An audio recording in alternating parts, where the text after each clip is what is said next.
The course uses a virtual environment with a clean Ubuntu installation to ensure a consistent installation and configuration process for all students.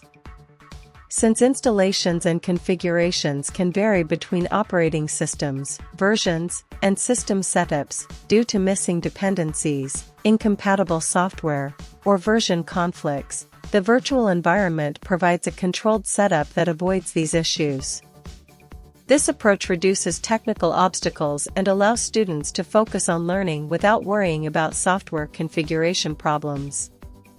You can choose one of the following solutions to create, run, build, and debug examples provided in the following lessons: a virtual environment with Ubuntu, a virtual environment with Windows, a local system with the same software and tools installed as in the virtual environment, and a web browser using an online .NET playground.